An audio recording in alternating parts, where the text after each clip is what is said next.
Γεια σας. Σχετικά με το κανάλι μας θα πούμε λίγα πράγματα στη δεύτερη εκπομπή, που θα είναι η βασική, η αρχική εκπομπή.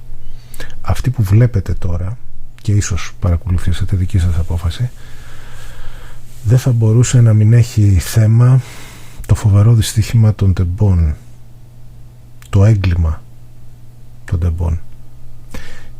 Δεν θα κάνουμε κάποια ιστορική αναδρομή. Θα θέσουμε ένα ρηξικέλευθο, θέλουμε να πιστεύουμε, ρηξικέλευθο θέμα από μια μελέτη που κάναμε τον Απρίλιο του 2023. Την ολοκληρώσαμε στις 24 Απριλίου 2023, αμέσως μετά, μόλις είχα στα χέρια μου την απόφαση, το πόρισμα μάλλον της Επιτροπής Διερεύνησης 228 σελίδων, το οποίο το μελέτησα.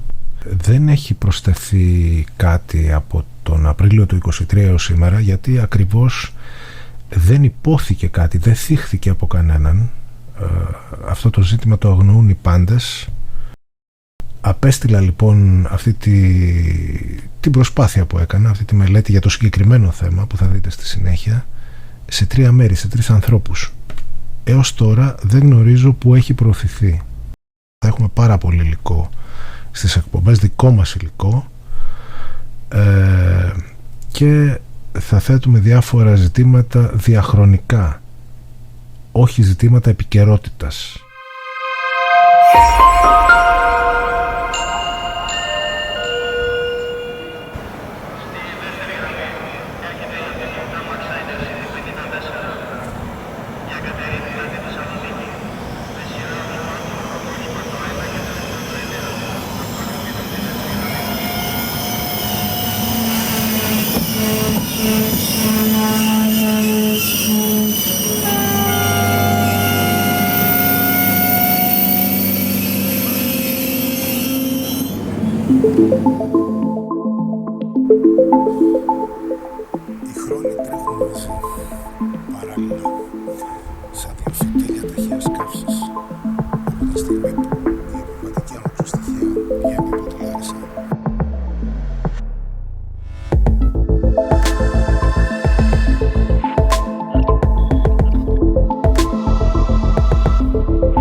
Σελίδα 84 του πορίσματος της Επιτροπής Διερεύνησης διαβάζουμε: για ανεξήγητο λόγο δεν υπήρξε ραδιοεπικοινωνία μεταξύ σταθμάρχη Λάρισσας και μηχανοδηγού Intercity 62, που αν είχε γίνει θα προσδιόριζε ενδεχομένως την πορεία κίνησης του Intercity 62 και στους δύο, σε μηχανοδηγό και σταθμάρχη δηλαδή. Η Επιτροπή εδώ συνάγεται από το παραπάνω πως η Επιτροπή δεν δύναται να γνωρίζει. Από την ίδια σελίδα έχουμε την ώρα του δυστυχήματος υπήρχε δυνατότητα ραδιοεπικοινωνίας μεταξύ σταθμάρχη και μηχανοδηγού, καθώς και μεταξύ μηχανοδηγών με χρήση του υφιστάμενου συστήματος VHF του ΟΣΕ. Ας κρατήσουμε αυτό το υφιστάμενου συστήματος για αργότερα, το οποίο η εμβέλεια είναι συνάρτηση των μετεωρολογικών συνθήκων και των παρεμβαλλόμενων ορεινών όγκων. Δεν έχει όμως καταγραφεί καμία ραδιοεπικοινωνία μεταξύ του μηχανοδηγού του Intercity 62 και του μηχανοδηγού του εμπορικού 63503. Να πούμε λοιπόν ότι η εμβέλεια φυσικά και δεν είναι συνάρτηση των μετεωρολογικών συνθήκων για αυτές τις συχνότητες. Για άλλες ναι, και ιδίως σε τόσο μικρή απόσταση ραδιοεπικοινωνίας. Το ανάγλυφο βεβαίως και είναι, και οι ορεινοί όγκοι. Αλλά θα τα δούμε αυτά μετά στους χάρτες. Είναι συνάρτηση λοιπόν άλλων παραγόντων που αναλύω στη συνέχεια.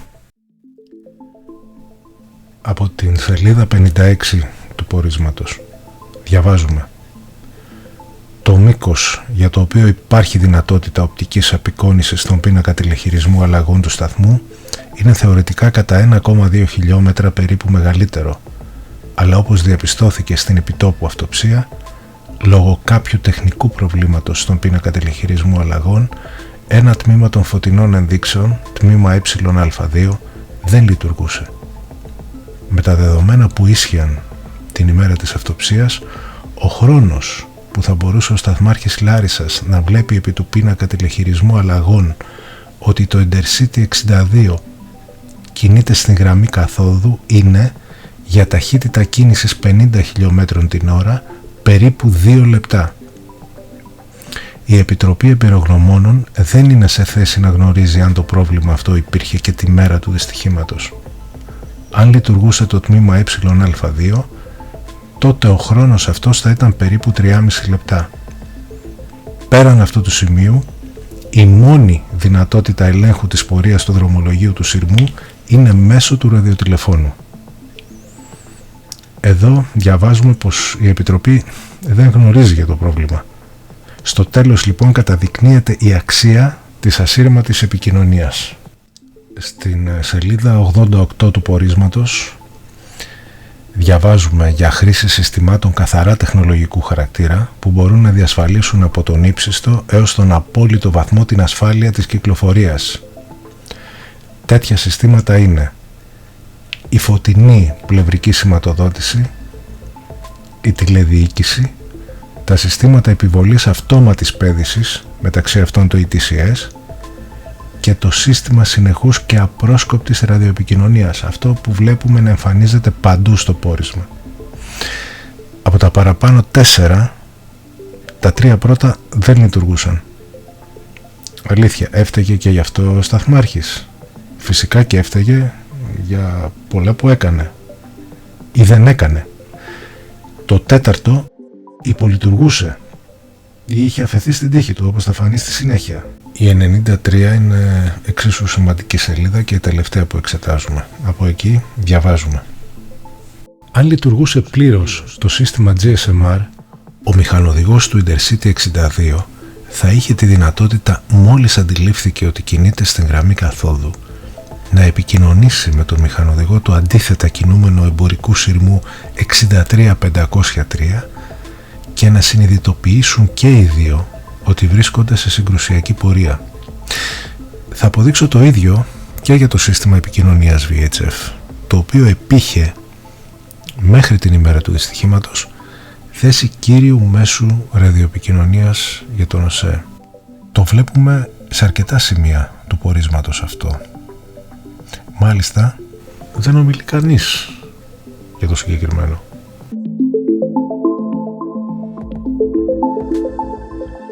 Η Επιτροπή Διερεύνησης του Πορίσματος την άνοιξη του 2023 φυσικά και θα κατέβαλε κοπιώδεις προσπάθειες με ανιδιοτελή τρόπο, αλλά δεν είναι δυνατόν να γνωρίζει τα πάντα. Δηλαδή ζητήματα επικοινωνιών και διάδοσης, radio wave propagation.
Διαβάζουμε.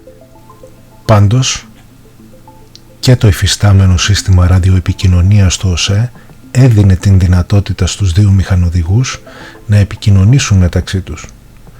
Εκτός και αν κάτι τέτοιο εμποδιζόταν από το ότι το Intercity 62 βρισκόταν στην κάτω πλευρά του Ολύμπου και το εμπορικό 63503 στην πάνω πλευρά του, με μικρό μεν, αλλά μη παντελώς αποκλειόμενο ενδεχόμενο, ο παρεμβαλλόμενος ορεινός όγκος του Ολύμπου να εμπόδιζε τη ραδιοεπικοινωνία με τη χρήση του υφιστάμενου συστήματος VHF. Με τα στοιχεία που περιήλθαν σε γνώση της Επιτροπής, δεν είναι δυνατόν ούτε να επιβεβαιωθεί ούτε να αποκλειστεί το ενδεχόμενο αυτό. Όσον αφορά στην πρώτη πρόταση του σχολιασμού μου που ακολουθεί, μίλησα πριν. Προσπερνά η Επιτροπή λοιπόν τις ευθύνες που σίγουρα υπάρχουν για την κατάσταση του αναλογικού ραδιοδικτύου, ενώ δεν γνωρίζει, αφού δεν αναφέρεται, το θέμα της ανύπαρκτης ραδιοκάλυψης στη σύραγγα στα Τέμπη, και προφανώς η Επιτροπή επαναλαμβάνει ό,τι τους αναφέρθηκε. Από ποια πηγή δεν έχει νόημα αυτή τη στιγμή. Καμία σημασία.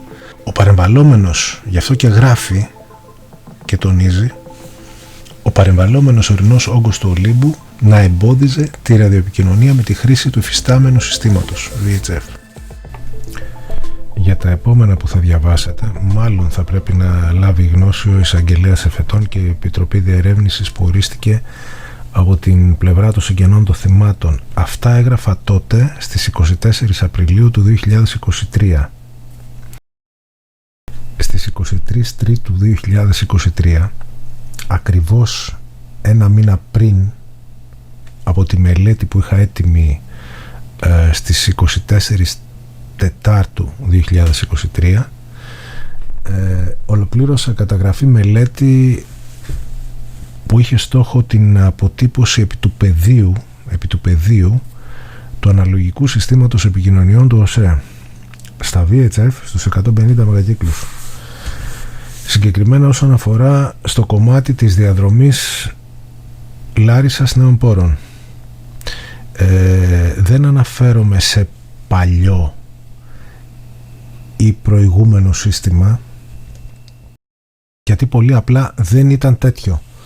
Βρισκόταν σε πλήρη λειτουργία και δυστυχώς ήταν σε δεύτερη μοίρα, αφού η μη επαρκής και αργή για τέτοιον σκοπό επικοινωνία μέσω κινητών τηλεφώνων είχε τον πρώτο λόγο, όπως φάνηκε.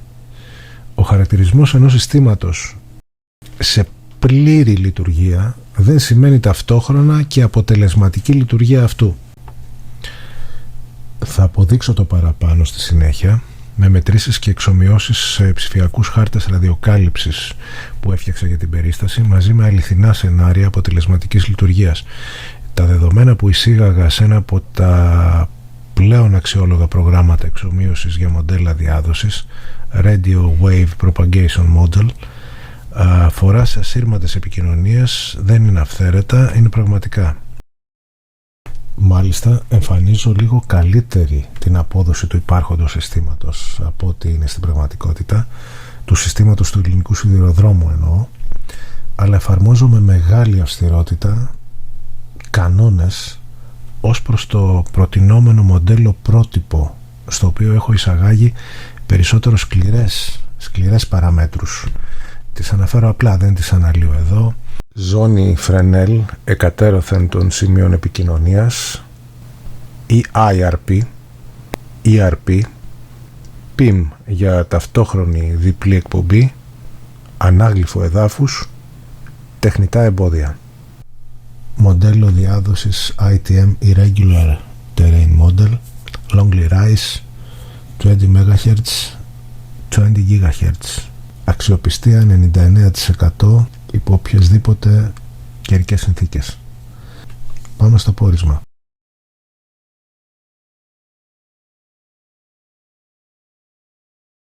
Στο πόρισμα 228 σελίδων υπάρχουν ορισμένες συγκεκριμένες αναφορές. Ενδέχεται να μην τους εξήγησε κανείς από τον ΟΣΕ, γιατί ίσως δεν γνώριζε ή δεν κλήθηκε. Μπορεί να μην υπήρχε στην Επιτροπή άτομο που να κατήχε σε βάθος γνώση του τι συμβαίνει με τις επικοινωνίες κλπ. Για το αναλογικό σύστημα κυρίως, το οποίο βέβαια δεν παροπλίστηκε, δεν εγκαταλείφθηκε και ουδέποτε αντικαταστάθηκε από το ψηφιακό GSMR όσον αφορά στην επικοινωνία μηχανοδηγών σταθμαρχών και μηχανοδηγών. Το πόρισμα αναφέρει ότι το GSMR λειτουργούσε από το 2018 και έπειτα. Αυτό ισχύει αφού τότε ανέλαβε νέος εργολάβος, αλλά λειτουργούσε ήδη από το 2013-2014 από Αθήνα μέχρι Προμαχώνα, με κατά περιόδους να βγαίνει εκτός λειτουργίας λόγω κοψίματος ή καψίματος της οπτικής σύνας σε σημεία που αυτή είναι εκτεθειμένη, δίχως χρήστες φορητών συσκευών εντός και εκτός σειρμών και δίχως να βρίσκονται σε λειτουργία οι σταθερές συσκευές στον θάλαμο μηχανοδηγού ή δεν είχαν πιστοποιηθεί, όπως ακούσαμε αργότερα. Δηλαδή για την διαδρομή που συνέβη το τραγικό γεγονός, η επικοινωνία από το 2018 και εντεύθεν βάσει του πορίσματος ήταν δυνατή μόνο μεταξύ των σταθμαρχών Λάρισσας και Νέων Πόρων, που σημαίνει μόνο 2 σταθερές τερματικές συσκευές DSMR σε λειτουργία στους 2 σταθμούς, αλλά όχι στα 2 τρένα.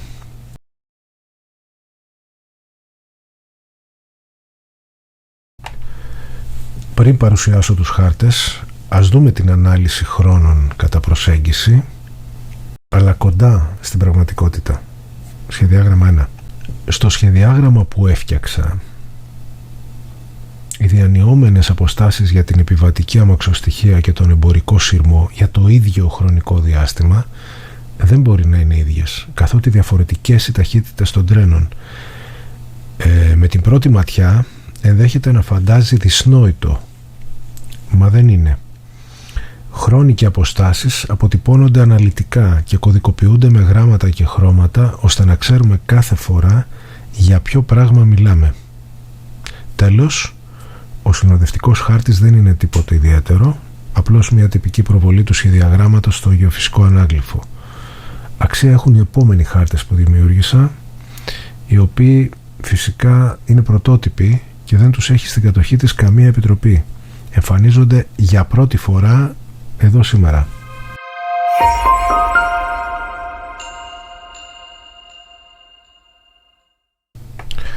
Όπως προανέφερα, οι χρόνοι εδώ είναι κατά προσέγγιση, αλλά πλησιάζουν πολύ στην πραγματικότητα. Θα εξηγήσω στη συνέχεια τι σημαίνει κάθε σχέδιο και τομέας χρόνου. Οι επιμέρους χρόνοι για τα εμπλεκόμενα μέρη του δυστυχήματος που περιγράφονται στο πόρισμα δεν αναλύονται εκεί με ακρίβεια όσον αφορά τις προσπάθειες του μηχανοδηγού της επιβατικής αμαξοστοιχείας να επικοινωνήσει με τον συνάδελφό του της εμπορικής που ερχόταν από την αντίθετη κατεύθυνση στην ίδια γραμμή καθόδου. Το κομμάτι ΙΤΑ σχεδόν ολόκληρο δεν μας αφορά, καθότι η Intercity 62 ερχόμενη από Λάρισα δεν είχε εισέλθει ακόμη στη γραμμή καθόδου μέχρι τις 23.07, ενώ στις 23.09 έχοντας χαμηλή ταχύτητα αφήνει πίσω της τη Νέα Σμύρνη και εξέρχεται από την πόλη επιταχυνόμενη.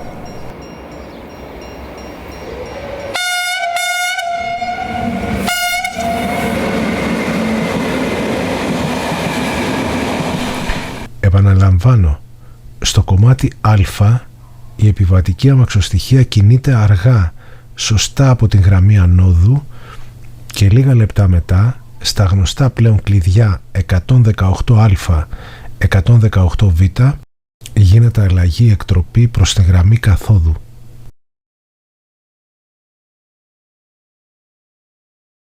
Αυτό συμβαίνει με χαμηλή ταχύτητα όπως αναφέραμε και αποτυπώνεται στο σχεδιάγραμμα που έφτιαξα μέχρι την ισόπεδη διάβαση με φύλακα στην οδό Αγιάς.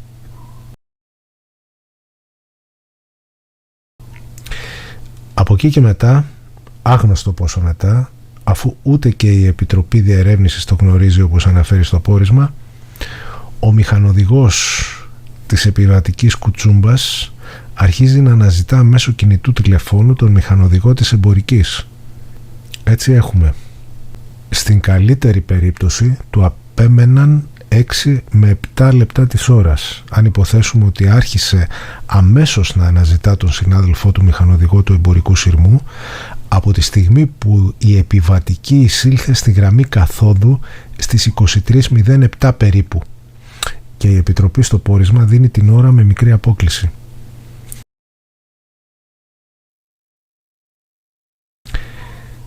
Πρέπει να έχουμε πάντοτε υπόψη πως η αμαξοστοιχεία μετά την έξοδο από τη Νέα Σμύρνη Λάρισσας αρχίζει γρήγορα να επιταχύνει, και μετά το Ζαχάρεως, το εργοστάσιο Ζαχάρεως, αυτό που πολλοί αναφέρουν ως ζάχαρη, θα ακούσατε στην Επιτροπή, έχει λοιπόν μπροστά απόλυτη ευθεία επιταχύνοντας μέχρι Γυρτώνη. Από εκεί επίσης απόλυτη ευθεία μέχρι λίγο πριν τον Ευαγγελισμό. Δεν υπάρχει χρόνος για καθυστερήσεις. Εδώ ακόμη δεν θα αναφέρουμε τίποτε για το αναλογικό σύστημα ραδιοεπικοινωνίας VHF. Θα μας απασχολήσει αργότερα μαζί με τους χάρτες κάλυψης. Η αμαξοστοιχεία του Κουτσούμπα κινείται συνεχώς μέσα σε περιοχή που έχει σήμα κινητής τηλεφωνίας, τομείς Β, Γ, Δ, έως και το σημείο σύγκρουσης, δηλαδή για τα επόμενα 12 λεπτά της ώρας. Όμως δεν ισχύει το ίδιο για τον μηχανοδηγό της εμπορικής. Αυτός βρισκόταν σε περιοχή με σήμα κινητής τηλεφωνίας, όμως εκμεταλλεύσιμος χρόνος για επικοινωνία ήταν τα επόμενα 5 λεπτά στον τομέα Ζ, μέχρι να εισέλθει στην σύραγγα Τεμπών. Ο τομέας Ι δεν μας αφορά, όπως έχουμε εξηγήσει.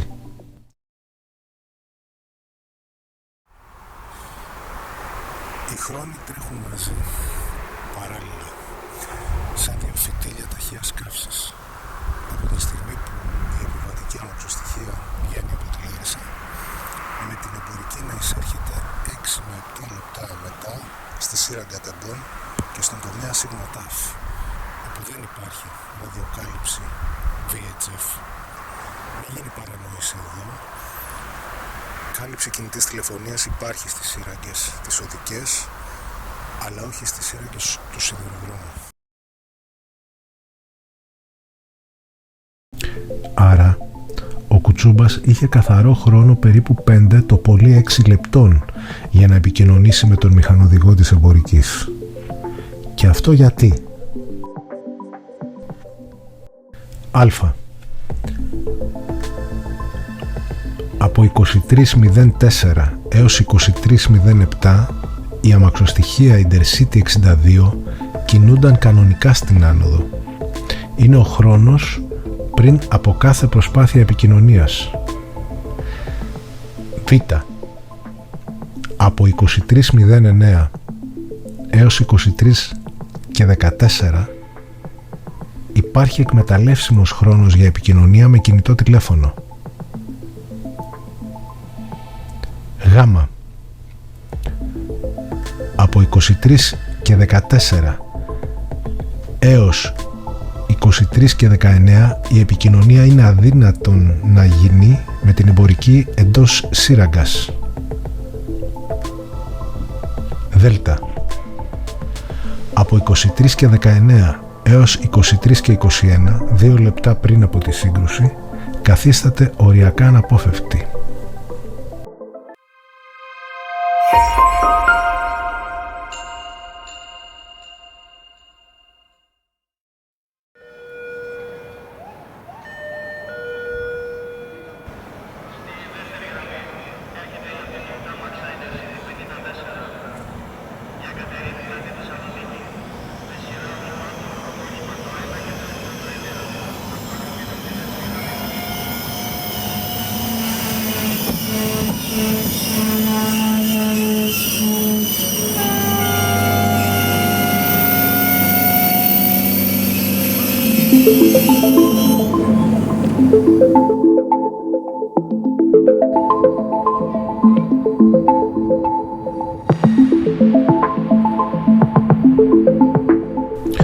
Ο μηχανοδηγός που έλαβε τηλεφωνική κλήση από τον Κουτσούμπα της Intercity 62 δεν ήταν σε υπηρεσία όπως όλοι πλέον γνωρίζουμε. Ο έμπειρος μηχανοδηγός της επιβατικής προσπάθησε να βρει ποιος ήταν βάρδια στην εμπορική, ποιος ερχόταν από την αντίθετη κατεύθυνση. Κάλεσε κάποιον από τη μνήμη του τηλεφώνου του. Είχε το νούμερο κάπου αλλού γραμμένο. Μήπως έψαχνε να το βρει. Η αμαξοστοιχεία έτρεχε και τα λεπτά κυλούσαν. Πόσο χρόνο να ανάλωσε στο πρώτο τηλεφώνημα? 1-2 λεπτά. Κάλεσε κατόπιν αμέσως.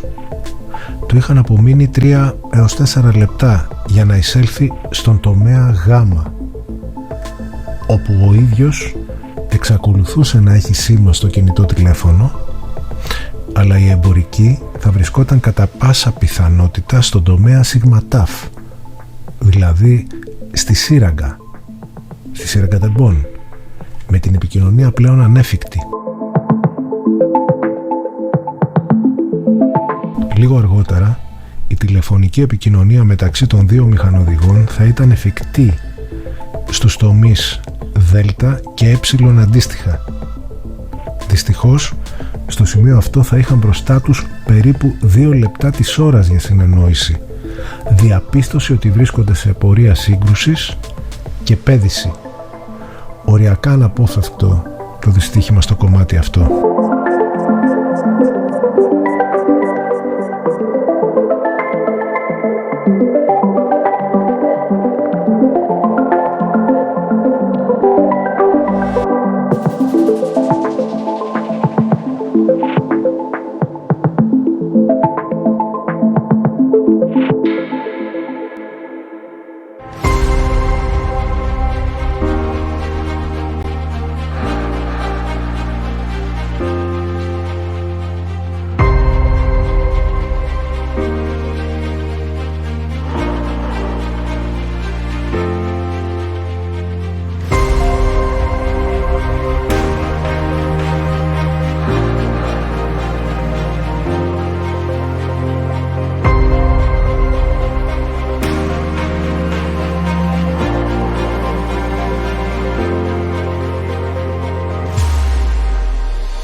Την περίοδο που γραφόταν αυτή η μελέτη, στα τέλη Απριλίου του 2023. Το αναλογικό σύστημα VHF, που όπως είπαμε ουδέποτε αποσύρθηκε, αφού το ψηφιακό GSMR που ναι μεν λειτουργούσε εντός και εκτός σειράγκων, αλλά δεν κούμπωσε ποτέ με τους σειρμούς, μήπως λόγω επαιτειότητας της Hellenic Train, γνωστά τα περί εκπαίδευσης για τον χειρισμό των συσκευών GSMR από το προσωπικό των αμαξοστοιχειών. Στις 30 του 2020 δημοσιεύτηκε η διακήρυξη για διαγωνισμό προμήθειας ασυρμάτων φορητών πομποδεκτών VHF. Παλαιότερα είχε αντικατασταθεί και ο εξοπλισμός σταθερών πομποδεκτών στους σιδηροδρομικούς σταθμούς, όπως παράδειγμα της Λάρισσας, χωρίς να έχει γίνει κάποια ουσιαστική αναβάθμιση στο κυρίως σύστημα εκπομπής. Καιροσύστημα, ρευκαλώδια, σύνδεσμοι και άλλα, το οποίο παρέμεινε ίδιας δυναμικότητας όπως το μακρινό παρελθόν και προφανώς ακατάλληλο για έναν τόσο κομβικό σιδηροδρομικό σταθμό. Εδώ να προσθέσω ένα νέο στοιχείο. Μόλις τώρα, πριν από λίγο καιρό, Δεκέμβρη του 2023, δημοσιεύθηκε από τη Γενική Διεύθυνση Διοίκησης, η Διεύθυνση Προμηθειών και Εφοδιασμού του Οργανισμού Σιδηροδρόμων Ελλάδος, διαγωνισμός για προμήθεια 24 σταθερών που αποδεκτών ραδιοτηλεφώνου βάσεως. Κρατήστε το αυτό, τύπου βάσεως έπρεπε να είχαν εγκατασταθεί και όχι τύπου mobile, σαν αυτό που υπάρχει στο σιδηροδρομικό σταθμό Λάρισσας, στο σταθμαρχείο που υπήρχε και οπουδήποτε αλλού, και 40 ασύρματων φορητών που αποδεκτών VHF. Αυτή η προμήθεια δημοσιεύθηκε, ο διαγωνισμός, στις 6 Δεκάτου του 2023. Είμαστε πεπισμένοι πως όταν τοποθετηθούν αυτά δεν θα γίνει η αναβάθμιση που προτείνουμε στη συνέχεια, καθότι γνωρίζουμε όλοι, όχι μόνο εμείς οι αδιούχοι ραδιοερασιτέχνες, αλλά και όλος ο κόσμος των επικοινωνιών, ότι ο καλύτερος ενισχυτής είναι η ίδια η κεραία, η θέση τοποθέτησής της, τα χαρακτηριστικά της, το ειδικού τύπου καιροσύστημα με όλα τα παρελκόμενα. Όπως είπαμε, η προμήθεια, ο διαγωνισμός δημοσιεύθηκε Δεκέμβρη του 2023, 9 μήνες αργότερα από την εκπομπή που είχαμε κάνει την τηλεοπτική σε διάβλο περιφερειακής εμβέλειας στις 21 Μάρτη του 2023. Όχι απλώς είχαμε θίξει το θέμα του αναλογικού ραδιοδικτύου, είχαμε κάνει εκτενή αναφορά με προτάσεις. Το σύστημα αυτό έπρεπε ήδη όχι απλώς να είχε αναταχθεί, έπρεπε να είχε επανασχεδιαστεί πολύ πριν την παράδοση της νέας σύραγγας τεμπών, πριν τους Ολυμπιακούς του 2004.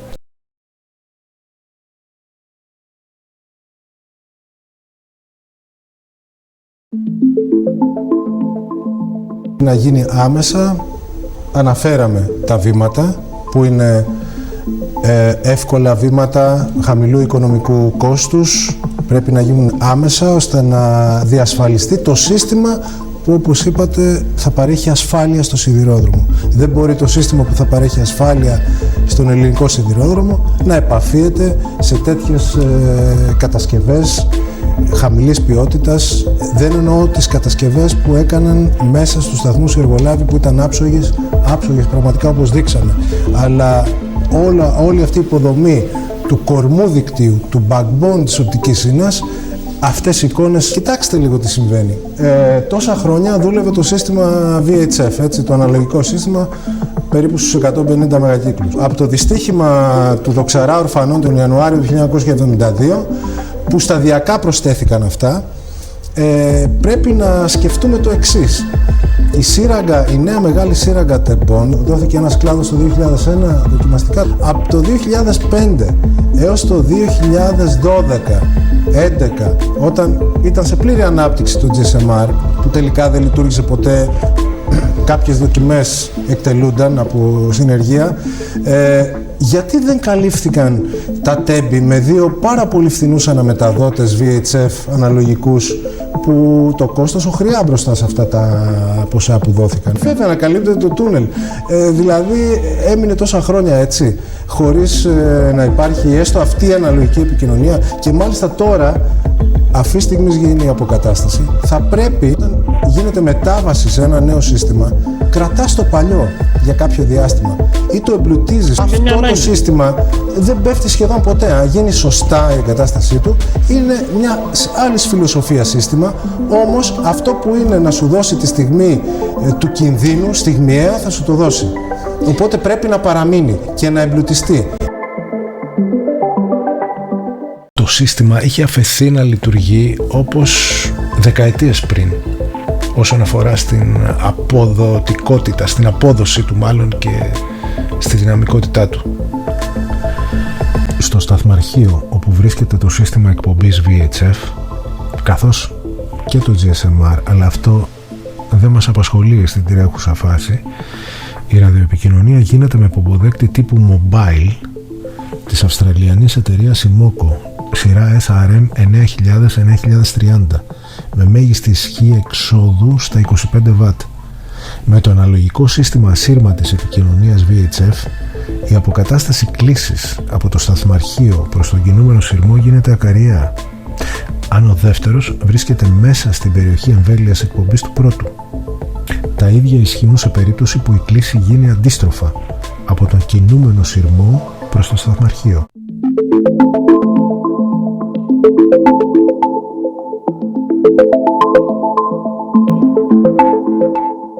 Το υπάρχον σύστημα εκπομπής στο σταθμαρχείο του σιδηροδρομικού σταθμού Λάρισσας κρίνεται εξαιρετικά φτωχό και ακατάλληλο. Τουλάχιστον έως την περίοδο που γράφονταν αυτές οι γραμμές της μελέτης μας. Στο μεσοδιάστημα των 10 μηνών πρέπει να έγινε μια μικρή αναβάθμιση, αλλά δεν έχει καμία σχέση με αυτό που προτείνουμε στη συνέχεια. Θα ήταν σχεδόν ικανοποιητικό για αστυνομικό ή πυροσβεστικό σταθμό, αλλά κάτι τέτοιο δεν μπορεί να ισχύει για τον σιδηρόδρομο. Η κεραία βρίσκεται σε ύψος 9 μέτρων από το έδαφος, τουλάχιστον βρισκόταν τότε, αλλά και με την αναβάθμιση που ίσως να έγινε, ισχύουν περίπου τα ίδια. Έχοντας τριγύρω αρκετά εμπόδια, πολυκατοικίες κυρίως, η εκπομπή είναι πανκατευθυντική, Omni-Range, 360 μοιρών, με μεγάλο μέρος ακτινοβολούμενης ισχύως να χάνεται σε εισαγωγικά άσκοπα σε περιοχές που δεν έχουν σχέση με τη σιδηροδρομική γραμμή, ενώ ταυτόχρονα η θέση της κεραίας αυτής και ο τύπος της δεν είναι ενδεικνυόμενα για το προτινόμενο μοντέλο, σχεδιασμό του οποίου θα δείτε στη συνέχεια. Όλα αυτά τα χρόνια κανείς από τη μεριά του ΟΣΕ δεν ασχολήθηκε ουσιαστικά με τον σχεδιασμό κατάλληλου συστήματος ραδιοεκπομπής για σιδηρόδρομο, όπως αυτό που θα προτείνουμε στη συνέχεια.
Στον χάρτη 1 βλέπουμε τις περιοχές εμβέλειας του σταθμού εκπομπής VHF στους 150 μεγακύκλους του σταθμαρχείου Λάρισσας με μη χρήση αναμεταδότη Simplex. Η χρωματική απεικόνιση καταδεικνύει το επίπεδο σήματος, ένταση πεδίου σε αρνητικές τιμές dBm αναπεριοχή. Για το κομμάτι Λάρισσα, ναι, η πόρη μας ενδιαφέρει η γραμμή σε ένα μέσο όρο βόρειας διόπτευσης περίπου 20 μοιρών. Να διευκρινίσουμε στο σημείο αυτό ότι οι μετρήσεις αφορούν στο χρονικό διάστημα έως και τα τέλη Απριλίου του 2023. Όλη η υπόλοιπη εκπομπή σήματος διασκορπίζεται σε μέρη που δεν έχουν σχέση με τη σιδηροδρομική γραμμή. Να σημειωθεί εδώ πως επειδή η συχνότητα εκπομπής των 150 μεγακύκλων δεν είναι ιδιαίτερα υψηλή, όπως συμβαίνει με την κατηγορία των μικροκυμάτων πάνω από 1 GHz, κατευθυντικότητα κεραίας της τάξης των 70 μοιρών στο οριζόντιο, horizontal plane bandwidth, και 50 μοιρών στο κάθετο ή και ελάχιστα λιγότερο για τις δύο τιμές είναι απολύτως εφικτή, αλλά έως εκεί. Θα δούμε στους επόμενους χάρτες, κυρίως στον τρίτο χάρτη, το πρόβλημα. Στον χάρτη 2, σε μεγέθυνση, παρατηρούμε τα μεγάλα κενά στη ραδιοκάλυψη του VHF, καθώς και το ισχνό επίπεδο σήματος, αποχρώσεις γαλάζιου κατά το μεγαλύτερο μέρος της διαδρομής. Εξαιρουμένη της περιοχής γύρω από τη Λάρισσα, η ραδιοκάλυψη με αποχρώσεις πράσινου, ισχυρό σήμα, δεν είναι στην σιδηροδρομική γραμμή, αλλά ψηλά στις κορυφές λόφων και άλλων ορεινών όγκων. Με τη χρήση ενός και μόνον επαγγελματικών προδιαγραφών αναμεταδότη στο υπάρχον κέντρο εκπομπής τηλεφωνίας δυτικά του Μακρυχωρίου, σε υψόμετρο 570 μέτρων από την επιφάνεια της θάλασσας, από όπου υπάρχει οπτική επαφή, line of sight, με όλα τα σημεία της σιδηροδρομικής γραμμής. Θα είχε λοιπόν καλυφθεί το παραμικρό κενό έως τη νότια πλευρά της σύραγγας Τεμπών.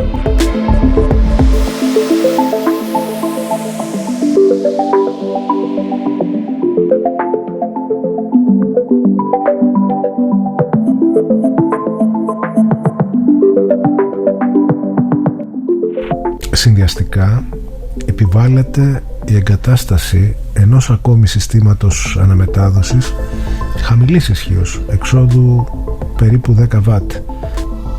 Λέγεται Full Duplex Two-Way VHF Radio Repeater. Αυτός είναι ο τύπος, η κατηγορία μάλλον, με 2 κατευθυντικές κεραίες με διαχωριστή για τη σύραγγα Τεμπών. Αυτά όσον αφορά στη νότια πλευρά.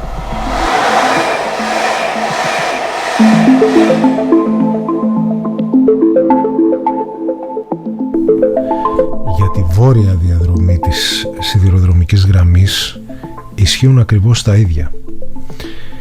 Δεν χρειάζεται σε αυτή τη φάση να δημοσιεύσω τους χάρτες που έχω ετοιμάσει για το κομμάτι Νέοι Πόροι, σύραγγα Τεμπών Βόρεια.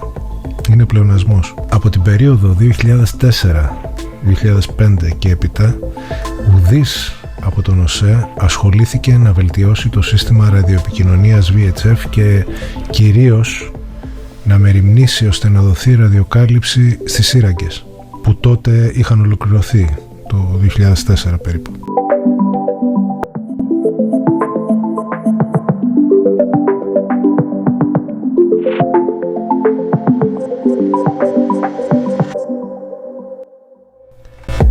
Δεν δημοσιεύθηκε κανένας διαγωνισμός σχετικά, αφού στις 26 Ενάτου 2006 υπεγράφει η σύμβαση 10.012/2006 με αντικείμενο την προμήθεια συστήματος ραδιοκάλυψης GSMR και για την παροχή συναφών υπηρεσιών για τον σιδηροδρομικό άξονα Πάτρα, Αθήνα, Θεσσαλονίκη, Προμαχώνας και οικονομικό αντικείμενο 57.228.780 ευρώ.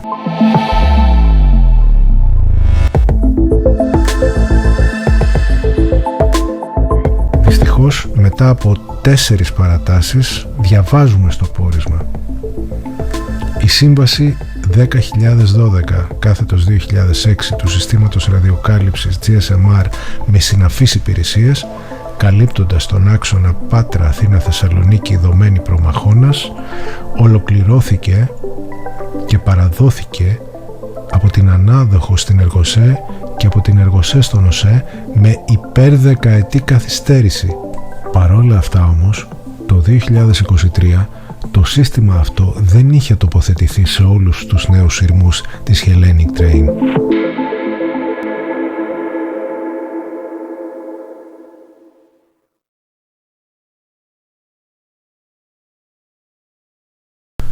Στον επόμενο χάρτη 3 βλέπουμε σε μεγέθυνση τα τεράστια κενά ραδιοκάλυψης του υπάρχοντος αναλογικού συστήματος επικοινωνίας VHF στη συγκεκριμένη διαδρομή. Αυτός είναι ο λόγος που ο μηχανοδηγός της επιβατικής κουτσούμπας προσπαθούσε γενικά να επικοινωνήσει με το κινητό του τηλέφωνο στο μικρό χρονικό διάστημα έως τη σύγκρουση, η οποία παρεπιπτόντως δεν ήταν καθόλου μοιραία. Συνέβη εξαιτίας αλλεπάλληλων αβελτηριών και λαθών.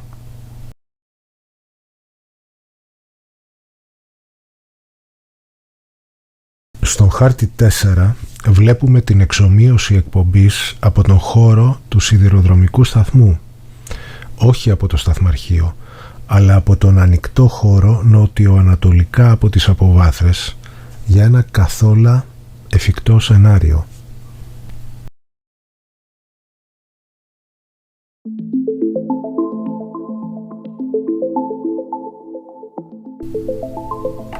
Στον επόμενο χάρτη 5 βλέπουμε σε μεγέθυνση τα κενά ραδιοκάλυψης να μην υφίστανται πλέον, όλη η διαδρομή καλύπτεται σύμπλεξ, χωρίς χρήση αναμεταδότη, ο οποίος φυσικά και απαιτείται. Εδώ απλώς συγκρίνουμε το υπάρχον με το εφικτό προτινόμενο. Παρατηρούμε μεγάλη αύξηση έντασης πεδίου για όλη τη διαδρομή μέχρι τη νότια πλευρά της σύραγγας Τεμπών, με ικανοποιητική ραδιοκάλυψη χωρίς χρήση αναμεταδότη. Οι στάθμες σήματος κυμαίνονται μεταξύ -70 και -85 dBm για όλο το μήκος της γραμμής που μελετούμε, εκτός από ορισμένα ελάχιστα σημεία που πέφτει στα -90 με -92 dBm, και αυτό για μερικές δεκάδες μέτρων. Το προτινόμενο σύστημα παρέχει τη δυνατότητα απρόσκοπτης επικοινωνίας μεταξύ σταθμάρχη μηχανοδηγού από τον σιδηροδρομικό σταθμό Λάρισσας μέχρι και 30 μέτρα μέσα στη νότια πλευρά της σύραγγας Τεμπών, περίπου 30 μέτρα. Με τη χρήση σύγχρονου αναμεταδότη βάσεως στον χαμηλό ορεινό όγκο δυτικά του Μακρυχόριου, αναφέραμε συντεταγμένες πριν, η επικοινωνία θα καταστεί αδιάλειπτη κάτω από τις πιο δύσκολες συνθήκες. Σε περίπτωση προβληματικής κεραίας σειρμού, παραδείγματος χάρη με υψηλό λόγο στασίμων κυμάτων και άλλα. Επιπρόσθετα, απαιτείται η εγκατάσταση του αναμεταδότη σύραγγας που περιγράψαμε νωρίτερα. Θα πρέπει επίσης να γίνει έλεγχος με ειδικό φασματογράφο αναλυτή στις κεραίες VHF και στους RF συνδέσμους όλων των αμαξοστοιχειών για εντοπισμό τυχών προβληματικής εκπομπής, καθώς και για καταγραφή σε ηλεκτρονικό αρχείο με τα στοιχεία κάθε αμαξοστοιχείας και ημερομηνία μέτρησης διαγραμματικής απεικόνησης. Καταγραφή διαγραμματικής απεικόνησης για την απόδοση κάθε καιροσυστήματος. Η μέτρηση γίνεται στην καμπίνα οδήγησης του τρένου, διαρκεί 5 λεπτά περίπου και θα πρέπει να επαναλαμβάνεται τουλάχιστον μία φορά κάθε 6 μήνες, αποθηκεύοντας ηλεκτρονικά το νέο αρχείο μέτρησης. Όλα μαζί θα υπάρχουν σε φάκελο στην αμαξοστοιχεία, καθώς και στον φορέα που θα κάνει τις μετρήσεις. Στην παρακάτω φωτογραφία βλέπουμε την κεραία εκπομπής VHF του σιδηροδρομικού σταθμού Λάρισσας στις 23 Μαρτίου 2023. Η επόμενη φωτογραφία στις 25 Φεβρουαρίου 2024.